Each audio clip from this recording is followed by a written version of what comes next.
नमस्कार, आवाज एंटरप्रेन्योर के इस नए एपिसोड में आप सभी का स्वागत है। मैं हूं हर्षदा सावंत।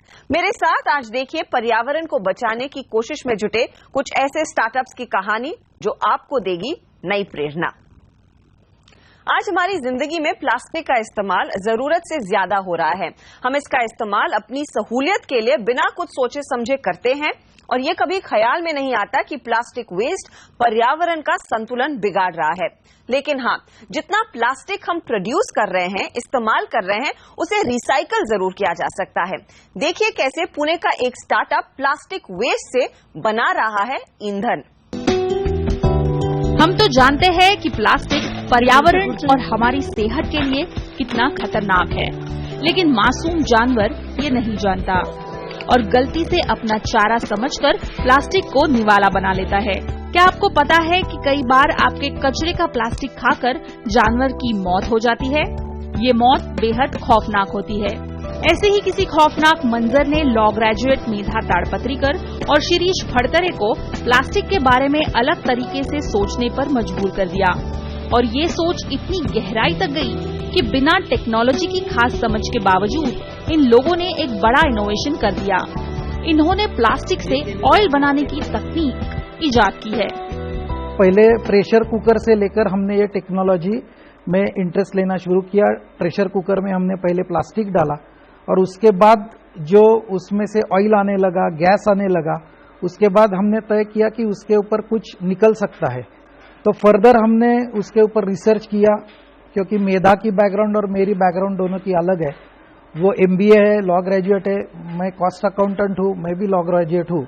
लेकिन टेक्नोलॉजी और इंजीनियरिंग ये दोनों के बारे में हमें कम जानकारी है, इसलिए हमारे जो कोई दोस्त थे उनका साथ लेके हमने ये मिशन हाथ में लिया।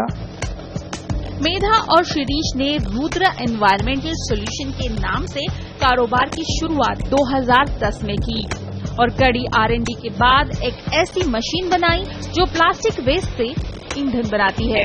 इस मशीन में plastic bottles, rappers, polythene bags, cans, cutlery, electric sockets जैसे हर तरह के प्लास्टिक को पिघलाया जाता है और इस प्रक्रिया में जो गैस तैयार होता है इसका इस्तेमाल कंपनी ईंधन की तरह करती है।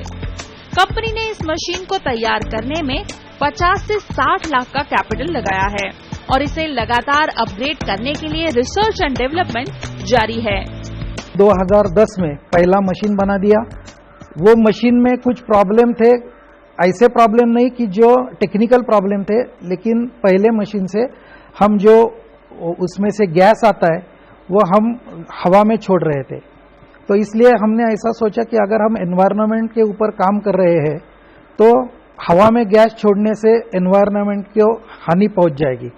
इसलिए हमने फर्दर टेक्नोलॉजी डेवलप की और वो गैस एक बार इस्तेमाल करके देखा, उसको जला के देखा तो वो गैस बहुत अच्छा जल रहा था।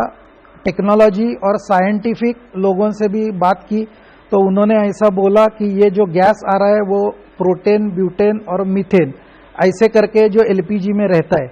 इसलिए हमने ऐसा सोचा कि अगर ये गैस हम बर्निंग के लिए इस्तेमाल करेंगे तो ये मशीन अपना जो फ्यूल के ऊपर चलता है उसको हेल्प मिल जाएगी और फ्यूल का कंजम्पशन कम हो जाएगा। किसी भी शहर में हर तरफ कचरे में प्लास्टिक का ढेर आसानी से दिखाई देता है, लेकिन रिसाइकल के लिए प्लास्टिक इकट्ठा करना कंपनी के लिए आसान नहीं था। इसीलिए कंपनी ने केशव सीता ट्रस्ट के साथ करार किया है जो लोगों के घरों से प्लास्टिक इकट्ठा करती है। अगर देखा जाए तो ऐसा सबको लगता है कि प्लास्टिक मिलना बहुत आसान है, लेकिन हमने जब प्लांट पहले लगाया था तो हमें मालूम पड़ा कि प्लास्टिक जमा करना, इकट्ठा करना बहुत मुश्किल है। इसलिए हमने डिसीजन ले लिया कि प्लास्टिक इकट्ठा अगर करना शुरू करेंगे तो लोगों का जो आदत है उसमें बदलाव करना चाहिए। तो वो आदत हमने बदलाव किया और उसके बाद हमने प्लास्टिक कलेक्शन खुद का शुरू किया। प्लास्टिक कलेक्शन शुरू करने के बाद करीब अभी 2 साल हो गए। हमने करीब अभी तक 10,000 घरों से हम प्लास्टिक इकट्ठा करते हैं। हमारे पास 2 टेम्पो है, वो टेम्पो हर एक रूट में जाते हैं रोज और वहां से हम प्लास्टिक इकट्ठा करते हैं। मेधा और शिरीष की इस मशीन में 300 किलोग्राम प्लास्टिक से 165 से 180 लीटर का पॉली ऑयल निकलता है। इसका इस्तेमाल generator, engine, stove, irrigation Motors में किया जा सकता है। कंपनी पुणे के आसपास के गांव और स्मॉल इंडस्ट्रीज को ये ईंधन बेच रही है। हालांकि इससे खास रेवेन्यू नहीं कमा रही, इसीलिए मुनाफा कमाने के लिए कंपनी का फोकस अब मशीन बेचने पर है। जो हम मशीन अभी हमारे कंपनी में बिठाया है वो मशीनरी हमने सेल करना शुरू किया है। तो अगर वो मशीनरी जगह जगह बैठती है तो हमारा भी टर्नओवर बढ़ जाएगा और हम जो अभी काम कर रहे हैं उसको ज़्यादा हेल्प मिल जाएगा। अभी हमने गवर्नमेंट के कुछ फाइनेंशियल अरेंजमेंट के बारे में भी सब इंफॉर्मेशन ली है। तो उनका जो ग्राम पंचायत लेवल है, तालुका लेवल है, सिटी लेवल है, वो सब देख के हम उसमें उनका कितना वो सहायता करते हैं उसके हिसाब से हमने मशीन का ड्राइंग बनाया है। ट्रायल के तौर पर पुणे कॉर्पोरेशन ने 125 किलोग्राम का मशीन रुद्रा सॉल्यूशन से लिया है। कुछ बड़े इंडस्ट्रीज के लिए प्लांट लगाने के लिए कंपनी की बातचीत जारी है और फिलहाल कंपनी के पास 70 केजी से 2 टन के मशीन थे जिनकी कीमत 12.5 लाख से 1.25 करोड़ तक जाती है। कल्पिता पारकर, मुंबई। यहाँ लेंगे एक छोटा ब्रेक, लेकिन आवाज एंटरप्रेन्योर में आगे आपको दिखाएंगे एक ऐसे नौजवान की कहानी जिसने बनाया है 100% बायोडिग्रेडेबल बैग।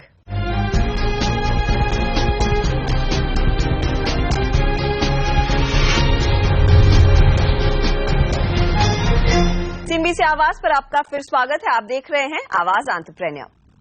देश भर में कई लोग ढेरों इनोवेशन पर काम कर रहे हैं, लेकिन सफल इनोवेशन तो वही होता है जो देश दुनिया के काम आए।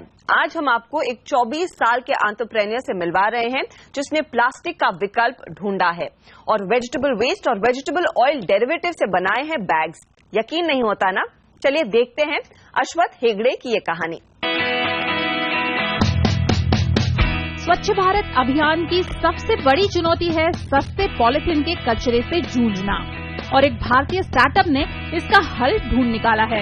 आम प्लास्टिक बैग की तरह दिखने वाले एनवी ग्रीन के ये बैग पूरी तरह बायोडिग्रेडेबल है, जो जलाने पर कागज की तरह जल जाता है। गर्म पानी में ये तुरंत गल जाता है और इस्त्री करने पर कागज का बैग बन जाता है। हाँ, अगर ये फेंक दिया जाए तो जमीन के लिए खाद बन जाता है और कचरे में कोई जानवर इसे खा भी ले तो ये हानिकारक नहीं है। I believe in policy of Janani Janmabhumischa Swargadapi Gariyasi. And see, I'm a born Indian. I born and brought up here. Then for some reason I went to abroad and yes, I gained a lot. I got a lot of knowledge and I came back to India. Now my first preference is to supply my products in India itself. 100% biodegradable bag बनाने का सिलसिला 2012 में शुरू हुआ जब मैंगलोर की स्थानीय corporation ने पूरी तरह प्लास्टिक के थैलों पर बैन लगा दिया। दूसरे विकल्पों की तलाश में अश्वथ हेगड़े ने यूरोप में 10 लोगों की रिसर्च टीम को फंड किया और साथ ही कतर में ग्रीन कॉर्पोरेशन सेटअप किया। 4 साल की मेहनत आखिरकार 2016 में रंग लाई जब पहले कतर में ये बैग लॉन्च हुए। भारत के स्वच्छता अभियान से प्रभावित होकर अश्वथ भारत लौटे और मेक इन इंडिया प्रोग्राम के तहत एनवी ग्रीन कंपनी की शुरुआत की, जो 100% organic, biodegradable, eco friendly bag बनाती है। स्पेशलिटी की ये बैग्स है, अभी प्लास्टिक्स है, but it is very harmful for toxic, and also it releases toxic fumes to air, and it causes a lot of environment pollution, and it causes drainage block and everything. Where NV Green bags, our technology makes it helps to create a plastic free environment. It helps to build a plastic free Swachh Bharat. In bags की खासियत है कि ये पर्यावरण को किसी तरह की हानि नहीं पहुंचाते। जहां एक पॉलिथीन के थैले को पूरी तरह डिकम्पोज होने को 500 साल लग जाते हैं, वहीं ये एनवी ग्रीन के बैग महज 60 से 180 दिनों में डिकम्पोज होते हैं। और इसकी वजह है कि ये टैपियोका क्रॉप, आलू और केले के छिलके, वेजिटेबल और फ्लावर ऑयल से बनाए जाते हैं। इस बायो वेस्ट का सबसे पहले लिक्विड फॉर्म बनाया जाता है, फिर इनके पैलेट बनते हैं और ऐसे 6 तरह के प्रोसेस से गुजरने के बाद ये इजी बैग्स बनते हैं। इनमें किसी भी तरह के केमिकल्स का इस्तेमाल नहीं होता। बैग्स पर जो लोगो प्रिंट होता है उसके लिए भी नेचुरल और ऑर्गेनिक पेंट का इस्तेमाल किया जाता है। पॉलिथीन जैसे दिखने वाले इन बैग्स के अलावा कंपनी ने 16 अलग अलग प्रोडक्ट डिजाइन किए हैं। We are just 30 to 35% expensive than plastic. For example, if you are 13 by 16, 50 micron plastic bag costs you almost 1 rupee 80 paisa. Same time, our bags 13 by 16 will cost you, the maximum is 3 rupees. And we are trying our best to cut down the prices. Probably by the end of March or April, we'll be able to supply our products in much cheaper price. एनवीग्रीन के product की manufacturing फिलहाल छोटे पैमाने पर हो रही है, लेकिन अश्वथ अब बैंगलोर में कंपनी के नए मैन्युफैक्चरिंग प्लांट लगाने की तैयारी कर रहे हैं, जिसकी क्षमता 10,000 मीट्रिक टन पर मंथ होगी। 70 करोड़ की लागत से ये मैन्युफैक्चरिंग यूनिट खड़ी की जा रही है। इसकी पूरी क्षमता के इस्तेमाल के लिए आगे 30 करोड़ का निवेश लगेगा। ईजी प्रोडक्ट्स बनाने के लिए जिस टेक्नोलॉजी का इस्तेमाल होता है, इसके लिए कंपनी ने खास मशीन कस्टमाइज की है। 2017 के अंत तक फाउंडर 12 मैन्युफैक्चरिंग पार्टनर्स के साथ करार करने जा रहे हैं, जिससे देश के 19 राज्यों में एनवीग्रीन प्रोडक्ट्स की मैन्युफैक्चरिंग शुरू होगी। The beauty of this machinery, to avoid manipulation and adulteration, we have designed machinery such a way that if you mix even 100 grams of plastic pellets or any other additives without pellets, it will never get blown up. The bags will never get blown up, and there will be some bubbles will come on films and all. The entire the films will be like waste. So that is the technology behind this machine. Reliance fresh, metro, cash and carry, Havells India, ISKCON, paradise biryani जैसे नाम फिलहाल एनवीग्रीन के client list में शामिल है। Company देश के hill stations को टारगेट करते हुए सेल्स प्लानिंग कर रही है और 2 साल में देश के सभी बड़े शहरों में ईजी प्रोडक्ट्स की सेल्स बढ़ाने पर फोकस किया जाएगा। पहले जब भी मैं शॉपिंग करने जाती थी तो मेरे लिए बड़ा मुश्किल हो रहा था। जब से प्लास्टिक बैन हुआ था, पॉली बैग्स बैन हुए थे, तो मेरे लिए it was very difficult to buy stuff. I used to carry my own bag, और उसके बाद अगर भूल गए तो बहुत सारी प्रॉब्लम्स आ रही थी। बट ईजी बैग्स आने के बाद मुझे लग रहा है कि yes, these are very durable and very comfortable, eco friendly हैं और हम लोग इसको कैरी कर सकते हैं easily. It looks like plastic, but it's not plastic. तो मुझे बहुत ही अच्छे लगे ईजी बैग। मुनाफा कमाने के लिए कंपनी बंगलुरु प्लांट में से 3000 मीट्रिक टन यूरोप और यूएस मार्केट में एक्सपोर्ट करेगी। सरकार से मिल रहे बढ़ावे से अश्वथ काफी संतुष्ट है।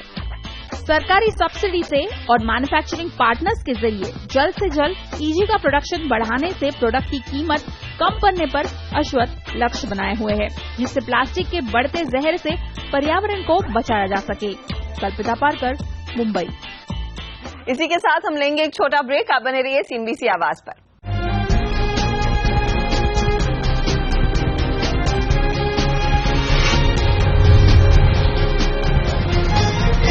ओला उबर की आपने कार की सवारी तो की है, लेकिन जल्द तैयार हो जाइए ई बाइक्स की सवारी के लिए। ओला ने कई शहरों में ई बाइक का ट्रायल शुरू कर दिया है।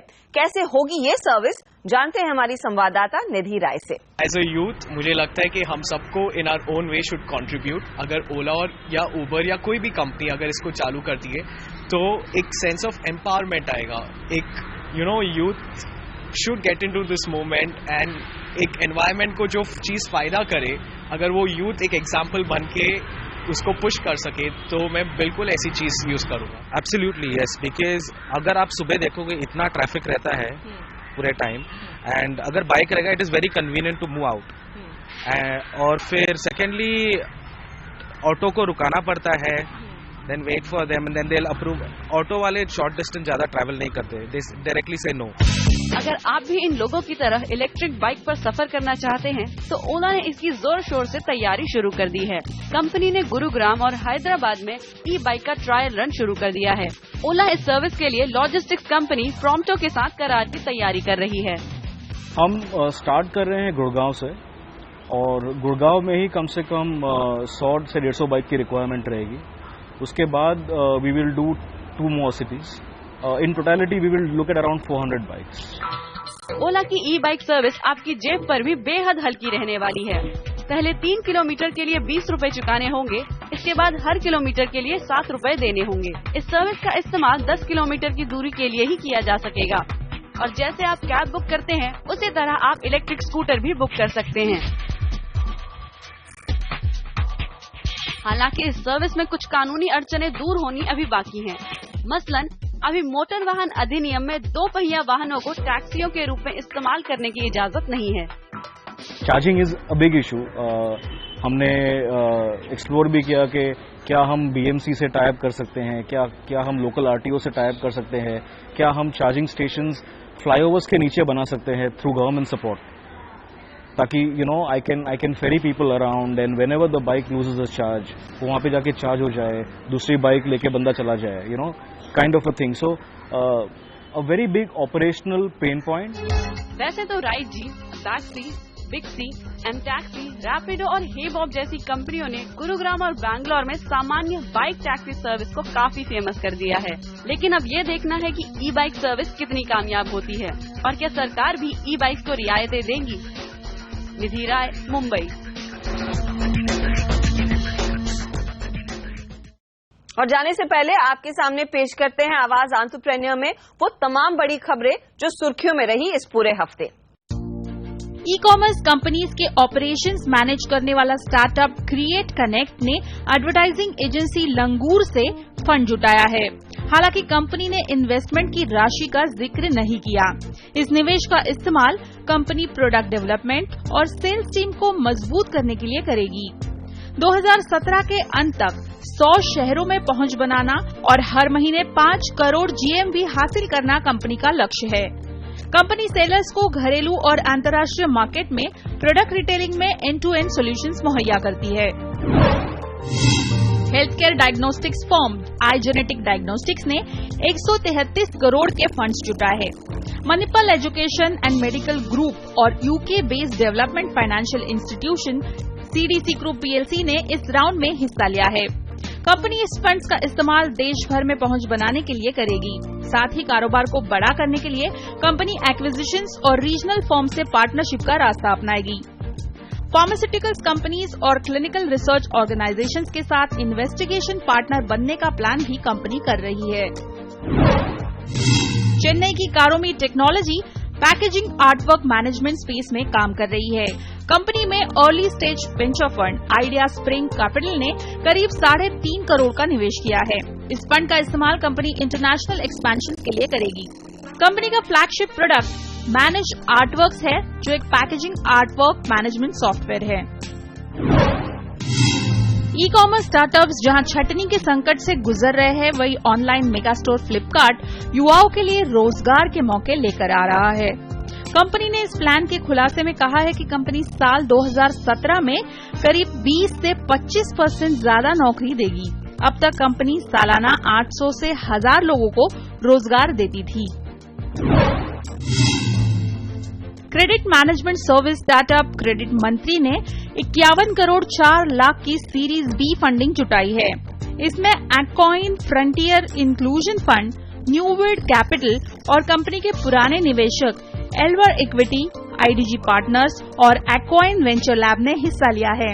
कंपनी फंडिंग का इस्तेमाल यूजर बेस बढ़ाने, प्रोडक्शन प्रोपोजिशन को मजबूत करने और टीम बनाने के लिए करेगी। क्रेडिट मंत्री कंज्यूमर्स और लेंडर्स के बीच में क्रेडिट के लिए बनी दूरियां कम करती है।